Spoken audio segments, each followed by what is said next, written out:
Welcome to Cardboard Conjecture.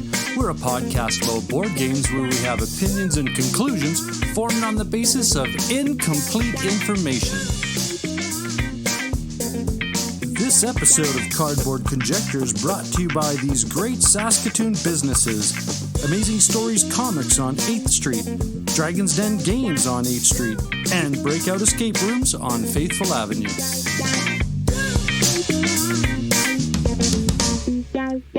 Welcome to Cardboard Conjecture. I'm your host, Norm. I'm Ryan. And I'm Ian. And on this episode, of course, we're going to go into our playing, doing, thinking board games and our topic. Who wants to tell us about this episode's topic? It's going to take a very long time and it's very episodic, but I think we're going to tackle our favorite campaign games. Cardboard Conjecture is proudly sponsored by Amazing Stories Comics on 8th Street in Saskatoon. They're the winner of the Joe Shuster Award for Best Comic Book Store in Canada, and they were also nominated in 2016 for the U.S. Eisner Spirit of Comics Retailer Award presented at Comic-Con. Amazing Stories' amazing collection of comic books, board games, puzzles, and collectibles can be found in their store or on their new online website. And welcome back. This is Cardboard Conjecture. Playing, doing, thinking board games. Ian, why don't you start us off, please? Because I've actually played a physical board game. You played a physical board nice. game. Yeah. So I talked about this on the What You've Been Playing Wednesdays this week, but we played Concordia over the weekend. I love that game. It is so good. Yeah. Yeah. It's Matt, I always kind of describe it as the step up from Settlers, because it's got a lot of Settlers in there, right? Where you have to collect the right goods you need, and then depending on what type of building you want, you have the map, a key of what you need to build it. But of course, there's a lot more going on. You have to build your network across the Roman Empire. And the really cool thing is your hand of cards is your actions. So you can go through all your actions, but once you've played it until you refresh your whole hand again. And I like that Concordia's got that double-sided map. So the one side, the one side is the full empire for the large player counts, and then you've got the just Italy for the small player counts. And so that, I think that it scales really well because of that. Like playing with two was just like playing with four. Like it's just as tactical, just as competitive. Yeah. And for two player, Norm introduced me to the Britain map. And that's a fantastic map expansion because it's a very tight space, so it really tightens. You're on top of each other immediately. So I think that one was advertised as great for a two. If you're going to play two player, that's a great map to have. Yeah. Well, I can't fit any more in the box, so I'm not going to get it. Oh, you don't want to see my. I think mine's riding like 3 inches. It's basically, if it was one more board, then you'd be able to see the gap in between the lid and it'd be futile, right? It'd be a stack of pancakes. This is also the one with the really cool scoring, because you mentioned that all the cards are your actions, but all the cards are also the way you score points. Right. Yeah. Throughout the course of the game. So there's the ones that are dominating provinces, or how many buildings you have, or certain blah blah blah. Yeah. And I focused on the ones that were resource specific, right? Yeah. So like you can get all your brick, and then you get so many points based on how many brick towns you're built into. And then over, and then the multipliers, like if you're scoring end of game scoring for how many cities you have, and you've got like multiplier cards, you can stack stuff up pretty fast and nasty too. And I think it's one of those games where and I just remember, Ryan, you remember my cousin Ken. It's one of those frustrating games where he likes to know, like the oil stick in your car. He likes to know as the game's progressing where the score count is. And this is one of those games that it's at the end of the game where you total it all up, and that he was twitching. He's, I don't like this. I don't like this. I want to know how many points I have, and I want to know how many points you have. And I'm like, no, man, I love this stuff, right? Oh, that's the way, because there's a variant in the rule book where there's like, you can do like a mid-game scoring, but has anybody ever played with the mid-game scoring? Never even heard of it. Yeah. No, I think it's after the first round, then you do a scoring just to see. But I like that, because then it turns it into one of those, okay, how many Mars cards does he have? And there's a Mars card in the, I can't let him get that one because he's just going to be like 8 times stacking this stat, right? So and I've always. You said Mars bar. Mars bars. I need a Mars bar. Yeah. Okay. So, Ryan, you have a very bold announcement to make on yours. I changed this one at the last. I looked at last the notes minute. And there's a paragraph there. Okay. Yeah, I changed this one at the last minute because the game that I was gonna talk about, I'm talking about on the What You've Been Playing Wednesday cast, and I thought I'd keep it a little bit fresh. But no, I got this idea last year from Bridge City Board Gamers Facebook community member Jason Joseph and his wife.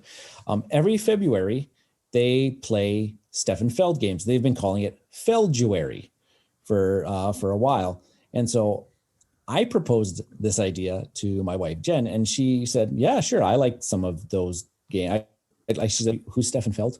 And then I had to list off a couple of games. She said, oh, yeah. I like those games. So I said, okay, so the only games we're going to play in February are Stefan Feld games. I've got quite a few of them. I got quite the collection. The only ones. The only ones. Yeah. That's bold. That's bold. I know. I'll let you guys know how it's going on the next cast, but we do actually have 3 Stefan Feld games that we actually haven't played yet. 2 are still in shrink, just because I only just got them just before Christmas, or sorry, just after Christmas, and then one that's been unwrapped, but we haven't actually ever played it. But we got Bonfire, which is the 2020 release. Mm-hmm. I got the new edition of Carpe Diem, and then Forum Trajanum. So those are 3 that are definitely going to get played this month. Right on. And so so I'm looking forward to all the points. I want to play Bora Bora. I'm looking at it. I want to play that one again. Yeah, Bora Bora is going to get played definitely. Castles of Burgundy is probably going to get played a lot. I had very itching to play Aquasphere again, and Trajan. And so many good ones. La Isla. Notre Dame. I love Notre Dame. Yeah. Cool. Sorry. Yeah, go in. Sorry, Ryan. It's been a while since I picked on you. So just for the listeners, in the notes, he wrote Feld'uary, and then in brackets he wrote Feld plus February, because apparently he didn't think that Norm and I could figure that out. So thanks, Ryan. Hey, your chocolate's in my peanut butter. No, your peanut butter's in my chocolate. Yeah, because I forgot to actually spell that out for everybody on the podcast that's listening here. So if you want to find out, it's HTTP. Let's transition into. I'm the only gamer. Yeah, I'm the only gamer in my family, and I have to. It's like a hostage negotiation with my daughter to play a board game. So, sometimes I gravitate to BGA, and I have my standard. Big, kind of filler stuff. I mean, I'm not going to sit down and tuck into a long game in the pond with people I don't know, but I have no problems playing King Domino, playing Can't Stop. And since this one came on, I've been so compelled to play Welcome to as much as I can on BGA, because they do such a wonderful job. And all the options that are available there. And what I'm starting to, I think I've spoke about this before, but what I'm starting to learn is that this game and the way the cards come out and the way the choices come out, it's a flip and right. So everybody should know. And you've got basically your neighborhood building, and you're assigning house numbers to these different locations on 3 different levels of streets. And there's different varieties of things you can score on, like parks, like pools. And so what I'm discovering is that at first look, it's very simple. It's very, happy, but there's some pretty cunning decisions that you can do. And there's some depth in there that I'm now starting to understand after I get my butt handed to me and I go peek at other people's boards and I start to evaluate how they interpreted the same data that I got. And I'm having a lot of fun on that end side, evaluating, oh man, I knew I should have put that here than there, or I picked, I can come back to moments where I can see decisions where I should have made, considering the context of the same decisions made by other players in the same, like I said, data options, right? So yeah, it's a simple game, but it's got as much depth as you want to explore. So I'm really happy so far with I'm with you on that one. It's a fantastic implementation of the system.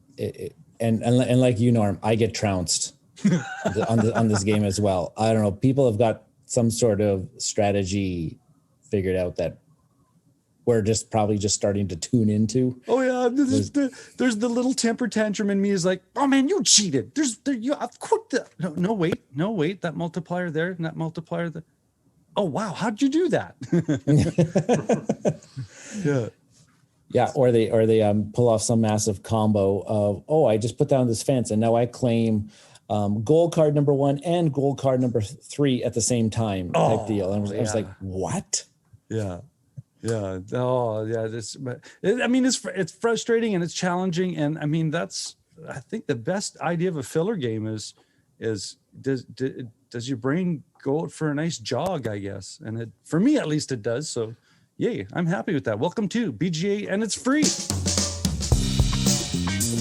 This episode of Cardboard Conjecture is proudly sponsored by Dragon's Den Games, located in the Louis VIII Mall on 8th Street in Saskatoon. Swing by Dragon's Den Games and let Darren, Al, and the awesome staff help you out in search for great board games, role-playing games, miniature systems, and all of the related accessories. Be a part of their gaming communities that have scheduled events in their great gaming area. Dragon's Den Games, Louis VIII Mall on 8th Street in Saskatoon. And welcome back. This is Cardboard Conjecture. Today's topic is, as Ryan pointed out, our favorite campaign games. Not legacy, but campaign. So should we explain the difference? Ryan, how do we explain the difference between a campaign game and now I guess legacy, if there was a Venn diagram. So as the math teacher here, if there's a Venn diagram, there's a circle of campaign games, and then there would be a smaller circle inside of that one, which we would probably call legacy games. So how would we define what a campaign game is? I'd say evolving story. Sorry, Ian. Yeah. So we got evolving story. It's hot potato. I would say that different scenarios each time. Would that have something to do with it? Yeah, I would say that. Or a scenario-based system. Scenario based. Yeah, and I would think it would be some sort of maybe a game that tells us. Do campaign games mainly tell a story as you progress? I would say scenario based. You have to complete a series of scenarios, and they're probably in sequential order. Yeah, like there's probably not as much jumping all around. You probably have to complete from there's a start, middle, and end, like a good movie or a good book. And sometimes, but not all the times, narrative driven. Right. Yeah. There's some sort of overall arching narrative maybe in the background. And the thing that it's not is you're not destroying anything. You're not writing on anything. which is, I think, a definitive quality of the legacy. It's resettable, right? Yeah. Resettable is the difference between legacy. Yeah. Yeah, I guess, you can always go back to the beginning of a campaign game and start playing it over and playing it over again. So that being said, we've got some lists. Let's take some turns. Let's give the listeners some examples. Yeah, let's talk about and then explore. Talk about the coolness of it. Ian, would you like to start us off? Sure. Yeah. Right. So we're not going into legacy games, just for the listeners' sake. We're going to be doing that later. Another episode. And of course, hopefully you took a listen to our last episode where we talked to Rob Davio, who's the king of legacy games. And he gave some pretty good insights there. So go check that out if you haven't, and stay tuned for more of that. But we're going to focus on the non-legacy aspect. I don't really play campaign games very much. It's not my thing so much, except for legacy. I love legacy. I will dive into that. Mm-hmm. So I was trying to think of what are campaign games that I have played. And Norm, I don't know if you wanted us to do this or not, but are we going to talk about like the taxonomy, like you mentioned? Like we'll kind of mention. I think that's good for you. I think that we'll leave that for the episode that you and your legacy guys can completely like dissect and tear apart like a pizza at a football intermission. So the first one I thought was actually like a historical war campaign, right? And so the one that triggered in my head was Memoir 44. Yeah. Now, Memoir 44 is a game that you could just open up the book and play any scenario, right? It's not one you have to start at the beginning. Yeah. So I don't know if you think it counts, but it does count. Yeah. If you do start at the beginning and you go scenario to scenario, you are playing out this group of selected battles from World War II. Yeah. And sorry for interrupting, but Memoir 44 has campaign books that you can buy, like you betcha. Standalone. Yeah. So absolutely, Memoir 44 counts. Yeah. And me and my friend it's a 2-player game, and we have now finished the entire original rulebook scenarios. And so we've gone from, we've liberated Paris and all of that. and so now we're ready to start the Eastern Front. Oh, because each of the expansions comes with their own little mini campaigns. And I just think it's a really cool game. It's kind of neat because the rulebook actually adds little blurbs of history, right, for each battle and what actually happens. Yeah. And then and why they chose the scenario from a tactical point of view. Yeah, right. Yeah, absolutely. Right. Yeah, I totally agree with that one. Yeah, absolutely. Ryan, what do you got going on? Okay, as I'm looking at my list, as Ian was, so Memoir 44 is more of it's kind of like a competitive game. It's 1v1 and people are. Now I'm looking at my list, and none of mine are competitive. Mine are all cooperative based, and that's probably because when I play campaign games that are not legacy, they have a solo. You can play, since they're cooperative, you can play them solo. And so I've played all of these games solo based, but there's one that I have not played solo. So I guess the first one that I'm going to do is my favorite game of all time, Arkham Horror: The Living Card Game. It is set up as a whole bunch of separate campaigns. So if people don't know about this, there's the Arkham Horror card game base box, which has a 3-scenario story to it. And then what you can do is you can buy deluxe expansions, which is a big box, comes with 2 more scenarios. But then the living card game aspect of it is that if you want to complete that story, you have to buy another series of 6 scenario packs that complete the story. They get you hooked. And they have to be played in, and they have to be played in sequential order, because it's chapter 1, chapter 2, all the way up to usually chapter 8. And the fun and frustrating part is that there's sometimes those later chapters, you may do something, and if you lose that chapter, it'll specifically say, you've lost the campaign. You now have to start back over. Oh, And so like those are moments that are completely frustrated. But right now they're on to their sixth. I'm on to my sixth campaign. There's the sixth cycle that's out right now, the Innsmouth Conspiracy. Not all the scenario packs have been released yet. They're releasing this year, but it's fantastic. It's got that narrative piece that I absolutely adore, and there's so many different characters that I can play with nowadays.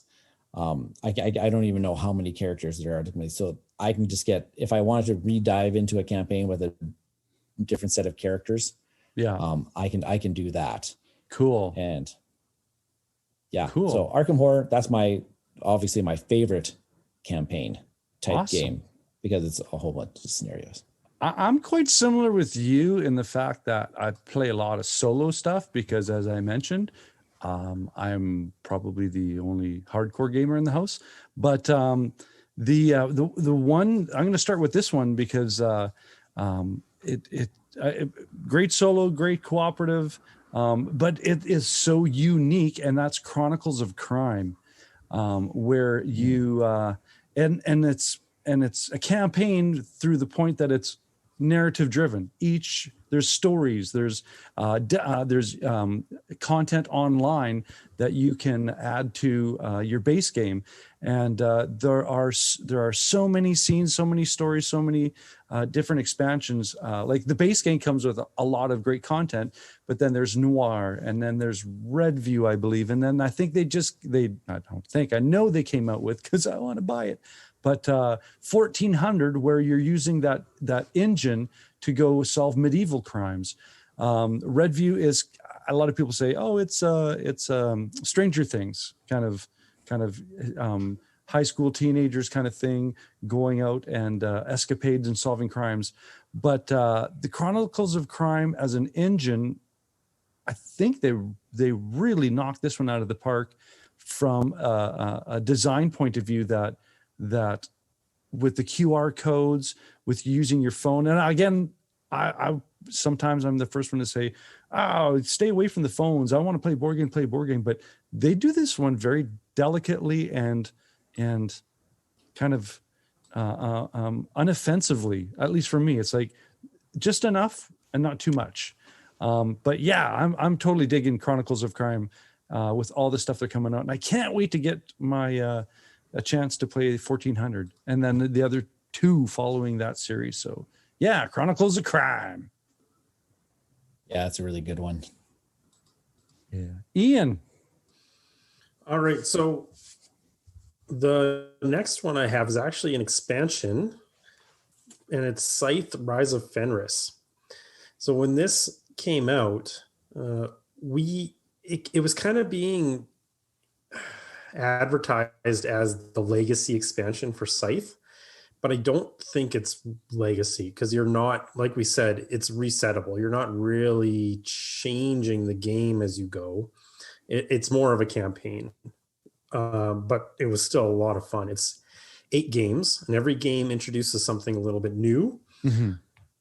Every player kind of has a sheet that they keep track of, and so depending on what tracks they win on, or where their stars go, right, they can check things off on their sheet, and they're trying to fill up a board. So you're trying to like win one game or 1 star for every game, and when you do that, you get money for it, right? And so if you get like 5 wins where you get the combat, you get money for that. And so you're keeping track of that stuff, and you get upgrades that you can use, that you collect throughout the campaign. And then there's a lot of, as far as the story goes, they do add a bit of a story to it, and they add different aspects as you go. I won't go into it for those who haven't. Ryan, I don't think you've done this yet, have you? I have not, but I do know because this is what they refer to as it's a modular expansion that they released as a campaign, right? Because all the different scenarios that you play through, like you said, do add those extra things. So now that you've unlocked, now you can play with those things in your regular games of Scythe now. Jamie Segmeyer actually got this idea. he actually implemented this idea the first time with Viticulture, the original Tuscany expansion. The original Tuscany expansion was a modular campaign mode where you played the game, you unlock something new. Okay, now that the winner of that game got to choose what you got to unlock the next time, and eventually you just unlocked everything in the box, and now you have a whole bunch of modules to play with for Viticulture. But there was some sort of story, that you kind of played through. This one, he's also added for Scythe. He's also added the ownership of your tribe or whatever they call it, right? So you can improve your mechs, and you can improve your soldiers and things like that as you go too. So there's that piece as well, which I think adds to it quite a bit. All right. Yeah. No, this is I've been wanting to play through this, even though I know all the modules already that are in there. I do want to play through. I do want to play through and actually play it with actual people. 8 games, and I won 0 out of 8. This episode is proudly supported by the amazing team at Breakout Escape and Board Game Lounge from right here in Saskatoon. Using industry-leading technology, Breakout Escape's escape rooms are all 100% uniquely designed by the team, ensuring their patrons have maximum fun while staying safe. As well, they are a fully licensed board game lounge with over 400 titles to select from to ensure fun for every gamer, new and experienced. Be sure to check them out at breakoutsask.com. At Breakout Escapes and Game Lounge, they believe that life is more fun when you play games. Okay. I think the next one I'm going to talk about is probably another obvious one that I really enjoyed, and it's probably one of the largest campaign games that we have going out right now. A little game called Gloomhaven. Yes. Probably the epitome of what a campaign style, because it's taken RPG. If you want to talk about the epitome campaign game, you're probably talking Dungeons and Dragons. Yeah. Dungeons and Dragons is probably the epitome, because the people can have campaigns going on for years. Yeah, absolutely. And what Gloomhaven did is they actually transported that and made it into a game where the players are taking on a AI system, essentially, with the how monster movements go. And so it's a cooperative dungeon crawling campaign. But base game, original Gloomhaven, with a book of about almost 100 scenarios and a campaign, if you want to call it that, is probably going to play over close to about, they say, 50 to 60 of those scenarios. Yeah. And of course, it's all hinging on that you have completed the previous scenario. So there's going to be times where you're going to be spending an hour and a half, depending on your player count, maybe even 2 hours. You might go through a scenario and you get demolished. Get demolished at the end, and then you have to reset. No, you might. You will. Yeah. So, and it's branching too, right? I mean, when you first showed this game to me, my brain just went, "This is D&D with like cards instead of dice," and there's more decision making space in regards to, how you can choose. So and then mentioning Gloomhaven, you have to also mention Jaws of the Lion, which is the I would say entry level to this evergreen system, I think we can call it now. Yeah, and entry level as in the first scenarios, like I think about the first 5 scenarios, teaches you the core concepts of how to play Gloomhaven, and then after the 5 scenarios, you are now playing scenarios full Gloomhaven. Yeah, I'm like, so cool. Yeah, and I don't know what else to say about it. I really like the branching story. Yeah, there's going to be essential points where you're going to pivot. You're going to choose A, B, or C, and if you choose A, now B and C are somewhat closed. And I say somewhat closed because you'll get to a point in branch A where now you've completely closed off and you're never going to be able to get back to those BC. So you could possibly play another campaign of Gloomhaven, even though. Yeah. I mean, there's reset packs that people, that you can get. Absolutely. Yeah. And people say that Gloomhaven's got legacy aspects to it. There are stickers that you can place on the board. There are, they say destroy cards, but essentially all you have to do is just kind of just set them aside or just put them in a separate baggie. Yeah. off to the side so that you can play the campaign again. Actually, what everybody's done now is that there's all these helper apps out there, or just like pieces of paper, just keeping track of what you've done, kind of like D&D style. You just keep track of things on a notepad, and you can go from there. So Gloomhaven, an RPG dungeon crawl in a box. Cool. Big old 22-pound box. I'm going to move on to a game that encompasses, I would say, 3 games in total because of the game architecture, and that's Lord of the Rings: Journeys to Middle-earth, Star Wars: Imperial Assault, and Descent 2nd Edition. All of those share the same DNA as far as the campaign aspect of the game.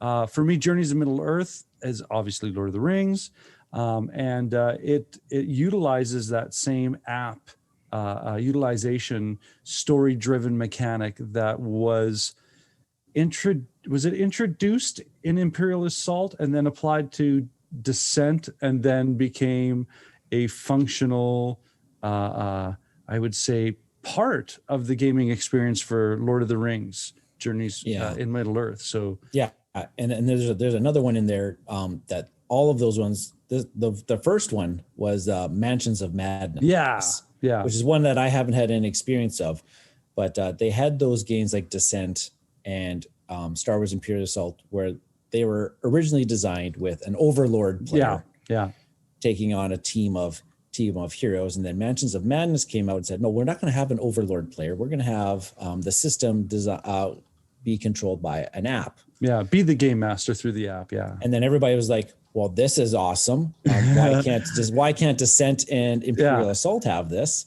So then they designed those, and people thought this is great.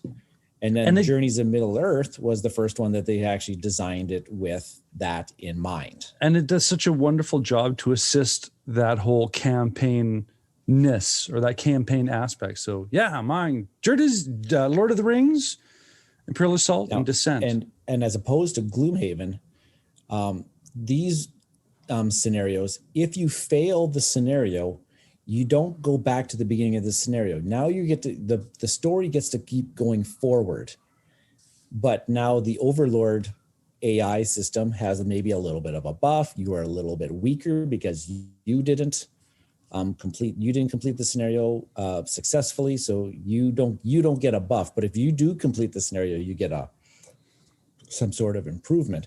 But I do like that fact that I don't have to replay the scenario over and over and over and again get caught in a loop. I like that too. Absolutely. Ian, what do you got next? All right, so now we get into a discussion of semantics, because I don't know that what I've got is actually campaign games. So here we go. I picked Robinson Crusoe. I would say Yep. Absolutely. I'm going to say yes. I'm going to say yes. I'm going to back you up on that. So Robinson Crusoe is a game where you need to use scenarios in order to play, because you have to have a goal for the game, but every scenario gives you a different goal for the game and a few other things like different items to use and all that. But more specifically, what is it you have to do to get off this island, or what do you have to do to survive? And so it's not really a campaign game because you can play any scenario at any time. You can play the same scenario over and over and over again if you really want to. But with my particular mindset, right, I want to start from the beginning and then play every scenario, right? Yes. And so I think if you were to strictly make a category of campaign games, I don't think this fits. But when you add in the player aspect, I think it fits, because I do want to play every scenario. I think the narrative, I think the narrative is, for me, the one that makes it a big check mark of, absolutely. Because right away in my head, I'm thinking, I can't wait to play the King Kong campaign, right? Where it's not a continuing narrative though. That's the, well, I mean, there's so interesting potential there, but I love that game. So I'm going to say, that's absolutely it's a micro campaign, a compact campaign. But yeah, absolutely. Yeah, because it's interesting because I had a couple on mine. I'll just jump in with them right here because these two games have similar types. They have the scenarios that they call campaigns in the actual rule book. Like you said, this is semantics, but Dead of Winter and Wasteland Express Delivery Service have these things as well. And Dead of Winter is actually labeled sequentially. There's 12 scenarios and one for each month of the year of that they're playing through. And so like first scenario is strictly just survival of the thing. But then the next one is like, the focus is really on food gathering. So there's some sort of focus around there. Or for a second there, I thought we were talking about the pandemic. Okay, sorry. I got distracted for a second. I had to go buy toilet paper.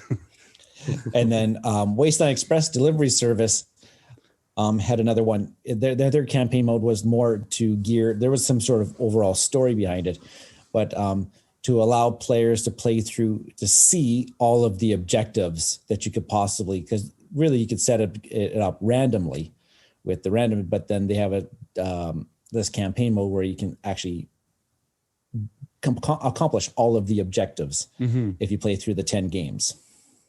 Okay. That's cool because I'm going to transition straight into, because I like that mode from going to Robinson Crusoe to this, to a game standalone, awesome game. But when they came out with this edition, I loved it. And that's the Grizzled Armistice Edition. And if you haven't played the Grizzled, it's basically a narrative. It's so dark, but it's a narrative description of the First World War in the trenches. And what the Armistice Edition does is it presents to you, as you described in the other games, a sequential story progression. And I think it, as far as the narrative goes, I think it does a great job of, if you like the game, you can play the game standalone by itself. But the Armistice Edition takes those people who enjoy that kind of, I would say, desperate puzzle to really dive into the story and the flavor text and everything that goes on in that game. So I'm a big fan of the Grizzled Armistice Edition. Yeah. That was a game that, I was surprised that it was meant for the campaign mode would be easy to add into that one because it's that historical concept. Well, there's so much depth of story to that theme too. Yeah. All right, Ian, what do you got? Okay, so I'm going to jump in this kind of the same idea. So it's not really campaign, but it has different scenarios that I'm working through the rulebook. A Small World came out with an expansion a while back called the Realms expansion. And so what it does is it adds a modular board. It gives you a whole bunch of pieces and you put them together to make different maps. But it also gave this really big, thick scenario book, which gives different scenarios and different goals that you have to meet. And so like one would be, it actually puts different powers out on the board. And if you actually reach the power, you get the power. They call that the Wells of Power scenario. And so some of the scenarios will actually throw in the sequel to Small World, which is called Small World Underground. You can mix and match the two games together. And so you can have like a scenario that starts at the top and then goes down underground. Oh, right on. And it's got a whole bunch of cool scenarios like that. And we've been slowly working our way through and trying them all out. Cool. So not really a campaign, but I made it one. So there. But I mean, that's the thing. The generation of the narrative. I mean, and again, like you said, there's a sequential order to it that was prescribed by the publisher. So why not walk through their storybook? Yep, I was talking about that Venn diagram. So we have another little subset of these scenario-based rule books that come with some of these games that you can work through the scenarios to see everything that the expansion has to offer. Yeah, cool. What do you got, Ryan? Okay, so the next one I'm going to talk about has scenarios. Now, but these scenarios are a very, very long campaign themselves. And I'm talking about the game called The Seventh Continent. Oh, yeah. And so the Seventh Continent is a really neat exploration survival type of game where everything's run by cards, and your cards are the stack of cards is essentially your health. If the stack of cards ever gets depleted, you're exhausted. You can't survive anymore. You are like expired, starving. Yeah, you're expired. You're dead. Your time is numbered at that point.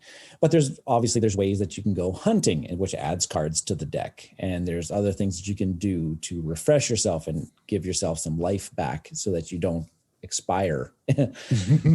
Now, but what makes Seventh Continent really kind of cool is that at the start of the campaign, at the start of a scenario, which they call curses, they you really don't know what you're supposed to do. You have to try to figure this out. You're given a very basic clue as to what and where you're supposed to go, but after that, you really are up to, you have to explore the island until you finally get to a certain spot or something like that progresses the story.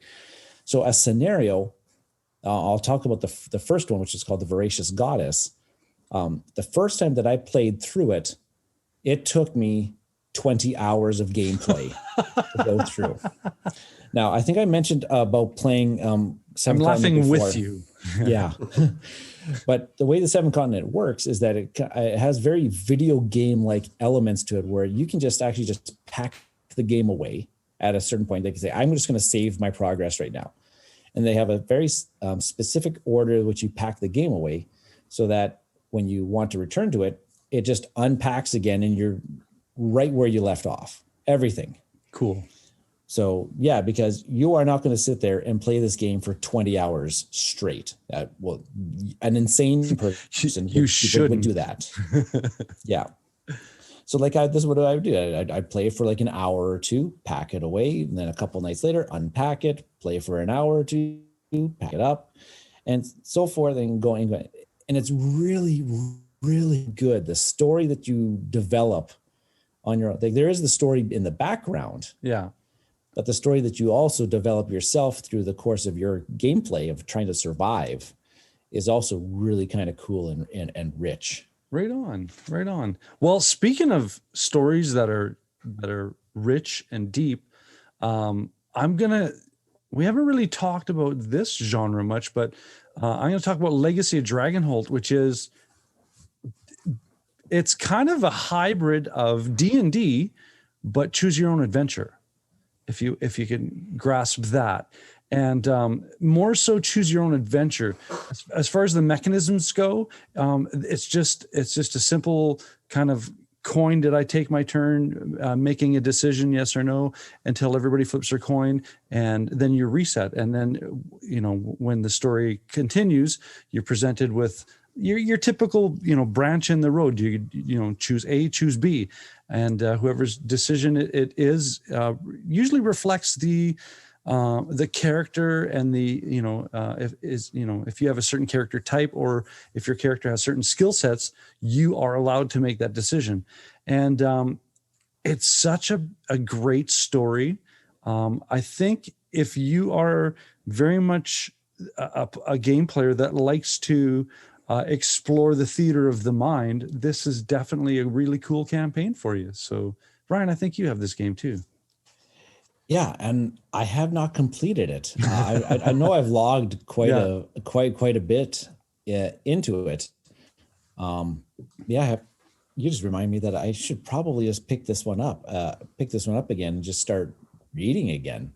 And I mean that's I think I did a good description of it with this idea of theater of the mind, because it is very detailed, very dense in its narrative. So if that's what you like, I remember one lunch hour that we played.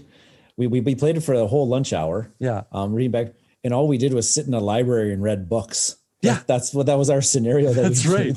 I want to go study up so I can buff up my character's attributes. And that's what we did, because we read about those things like, oh, now I've got arcane spells, and I'm wiser. But then I was like, this was awesome, and all we did was read books. And I think what was really clever too is that we made those choices, but the timer in the game still continues. So if we were stuck in the library and we were actually supposed to go out of the library and go encounter a certain person who needed our help in the street, that's gone, right? That person either perished or that, right? We basically were bookworms when we should or could have been doing other things. But again, that's that choose your own adventure. And it was interesting, the consequences. I don't remember precisely, but I knew there were some negative consequences through the choices that we made of binging at the library. So yeah, that's my go. Do we want to do one more round? Sure. I just got a couple quick ones. Okay. Go for it, Ryan. Go for it. Yeah. Let's fill it out before we close up this episode. So yeah, free for all. Sure. So the next one that I want to talk about is kind of like in the same vein as I call it a more complicated, a more complex Seventh Continent, and that's the game called Tainted Grail. And I'm excited about this because I got to revisit the world of Tainted Grail because I just got all of my Wave 2 expansions. Saw that in fridge box. Another big box full of goodies. But now I've got, so the main campaign is like a 15 chapter campaign. And what really, it's kind of like that. I say it's like the Seventh Continent because there's the brand story narrative. And you have really no idea where you're going until you finally, you encounter something that says, okay, can you please go do this for me? And so now you have to I'm going to pursue that quest. And so each chapter, the variability in each chapter is quite unique in the branching storylines. I just wanted to bring that up. And it's a very survival based game. And again, it has that quick save. So because one chapter might take you an hour, the next chapter took me like 7. Yeah. And so they have the quick saves in between. Cool. Another one that I wanted to bring up was one of the first campaign games that I really, really enjoyed, and that was Mechs versus Minions. Yeah. And we got to play. I played this with the board game club guys. Yeah. At lunchtime, played a couple sessions. So it's a campaign of 10 scenarios. Very cool story that's going on in the background. And then after you've played, because every scenario unlocks new mechanisms and new things that the game has to offer. And then afterwards, you can go back and you can play the earlier scenarios now with the new things that you've unlocked, which I thought was actually pretty cool. Right on. But yeah, Mechs versus Minions. And of course, I have to mention, Mechs versus Minions is the best production value versus the dollar that you spent on the game. Oh, that was a love letter to the down. fans. Yeah, definitely. Hands down. $75 gets you this big, massive coffin box of goodiness. Yeah, cool. So Tainted Grail, you're going around like doing errands for people, or because I it's just like got a handyman club. Sorry, I triggered back to our retheming TV show idea, and I think we've got a Littlest Hobo game right there. There's a voice. So I did mention the story about Seventh Continent. I think I mentioned it one time in an earlier podcast, but what you're doing is that there's it's King Arthur realm of Avalon, and it's kind of in peril right now. I've just got Monty Python going on in my head. So a band of heroes went out to try to save the world, and they went missing. So then another band of heroes went out to try to find those heroes, and they went missing. And now it's you. Total party kill. Yeah. So two total party kills, and then you're going up as the wolf to clean up the mess. And now you are set out to try to figure out what happened to everybody. Cool. Type of thing. So you're a real reject in the beginning of the game. Well, I've got 2 that I want to throw into the pool here. One is one of my favorite artists, Ryan Lockett, Near and Far. And Near and Far, when this came out, was so unique. It attracted my attention immediately because it was the first that I know of that used, it's a campaign and you can play standalone. There's so many variants in it, but it used, the board game was the flip book, that little ring binder flip book. And it was the first that I've seen, and I'm not going to say it was the first ever, but that I've paid attention to. And I think that right away triggered me thinking this is a fun story because it's a storybook, right? So that's Near and Far, and the one that I want to the last one I want to put in here, Harry Potter and the Hogwarts Battle. And you're basically playing, the campaign starts movie 1, and you basically go through all of the movies in a sequential order, and as you progress, you get older, and the cards, you swapping cards out for the new boxes, and you get different powers. And much like what we had talked to with Rob Davio in regards to the progression, it's very scaffolded. So the first game obviously is going to introduce you to very simple deck building mechanisms, and then as you're progressing, they're going to add and give you more thick choices to make, and being very straightforward, simple games. So yeah, that's a fun little one. I mean, and I think we did a review, and I said the uniqueness is that you get to be the characters. So yeah, I've never played it, but if I was to think about what I would want a Harry Potter game to be, I think the idea of progressing through the books year by year is actually really cool. Like, yeah, that's a really neat way of doing it. Yeah, because you get to, the book 3, and you're like, oh, do you remember the villain? Oh yeah, and then boom, the villain card comes out, and you're just like, yay, we get So those are my throw-ins for the and that's interesting. We didn't bring that up, but I like it. Most of these campaign games, and I'm going to say most, not all, do that scaffolding. They start you off quite introductory at times, and then they just kind of progressively get a little bit more difficult or introduce a few more complexity things. The learning one curve. game that I'm going to throw out there that didn't do that was the original Gloomhaven. That first scenario, there's a lot of people say, wow, there was a learning curve to this game, and that first scenario kicks everybody's butts until you figure out, oh, this is what I'm supposed to do. This is what I want to do, but it's not being successful. The game forced you to learn. Yeah. Cool. Yeah, but the good campaign games, will introduce you to the things. It's like Dragon Warrior when you're hitting those slime blob things, right? You just spend a lot of time hitting those, and then eventually you work your way up. Right on. I think we've done an excellent job at describing and giving examples of some pretty good campaign games. Now, and there's so many more. There's so many more. Yeah. But we're at that stage where I get to say thank you for tuning in and listening and just being so awesome. So I'm your host, Norm. I'm Ryan. I'm Ian. And we'll catch you later.